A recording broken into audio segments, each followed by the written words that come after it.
15분 식사 멘토예요. 여러분들 잘 지내고 계셨죠? 여러분들 토마토를 설탕에 재워서 드셔본 적이 있으신가요?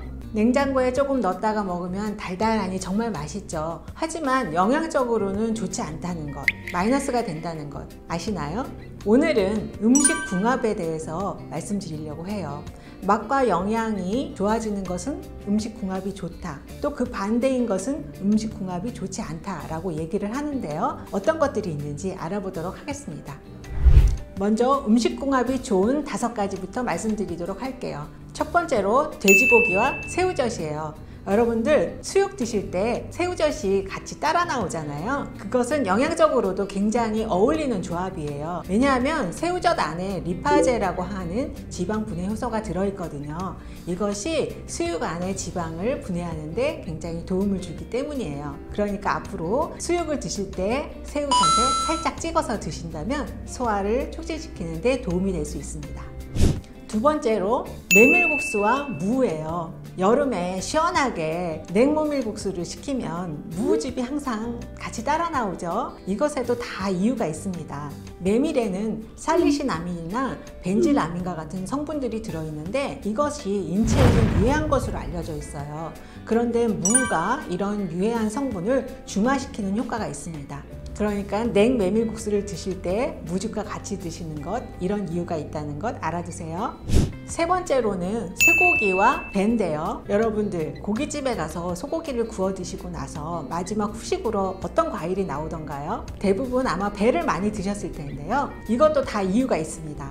배 안에는 인버타제나 옥시다제 같은 그런 단백질 분해 효소가 들어있거든요. 그렇기 때문에 소고기를 드시고 나서 배를 후식으로 드신다면 소화를 도와주는데 효과가 있습니다. 소고기 육회를 드실 때에도 소고기와 함께 배가 꼭 같이 나오잖아요. 그것도 바로 이러한 이유입니다. 또한 배 안에는 모래알같이 살짝 씹히는 것이 있잖아요. 이것이 바로 석쇠포라고 얘기하는데요. 식이섬유의 일종인 리그닌이거든요. 이것은 장을 자극해 주어서 배변 활동을 도와주는 작용이 있어요. 네 번째, 된장과 부추인데요. 한국인들이 가장 많이 드시는 식재료가 아마 된장찌개가 아닐까 싶네요. 그런데 문제는 나트륨이에요. 된장국 1인분에는 나트륨이 약 660mg, 그리고 된장찌개 1인분에는 약 800mg의 나트륨이 포함되어 있어요. 하루 권장량이 2000mg이니까 이거랑 비교해보면 굉장히 많은 양을 함께 드신다는 것을 알 수가 있죠. 부추랑 같이 드시게 된다면 부추 안에 칼륨이 풍부한데요. 이 칼륨은 나트륨을 몸 밖으로 끌어내는 그런 작용이 있거든요. 그러니까 여러분 된장찌개나 된장국을 하실 때 부추를 꼭 같이 넣어서 조리하시면 나트륨 배출에 도움이 될 수 있습니다. 다섯 번째로 오징어와 땅콩인데요. 오징어, 땅콩은 정말 찰떡궁합이죠. 오징어 안에는 타우린이 많이 포함되어 있는데요. 이 타우린은 숙취해소라든가 또 알코올 성분을 분해해 주는데 정말 효과가 좋거든요. 그런데 가로 세로로 굉장히 조밀한 조직이고 딱딱한 조직이기 때문에 소화가 어렵고 건조되어 있기 때문에 콜레스테롤이 굉장히 높아요. 그런데 땅콩은 불포화 지방산이 풍부하잖아요. 이 불포화 지방산은 콜레스테롤을 높여주는 것을 억제해주는 그런 작용이 있기 때문에 같이 드셔주신다면 콜레스테롤 높아지는 것을 어느 정도 방지해주는 효과가 있을 수 있습니다. 이런 면에서 오징어와 땅콩 맛뿐만 아니라 영양적으로도 굉장히 좋은 조합이라고 할 수가 있겠어요.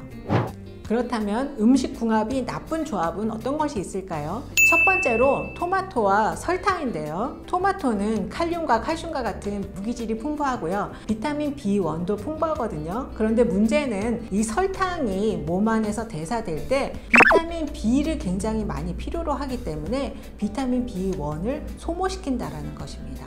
그러니까 여러분 토마토 드실 때 설탕 뿌려서 드시지 마시고 그냥 드세요. 두 번째로는요, 맥주와 땅콩이에요.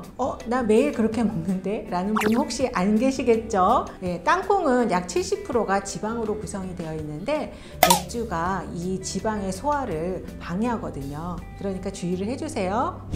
세 번째로는 시금치와 두부예요. 시금치에는 옥살산이 풍부하고요. 두부에는 칼슘이 풍부해요. 그런데 이 두 개가 결합을 하면 유용성 옥살산 칼슘이라는 것이 형성이 되거든요. 이것은 인체에서 칼슘 흡수를 방해하고 또 결석증을 일으킬 수도 있기 때문에 두 개는 같이 드시지 않는 것을 권해드립니다.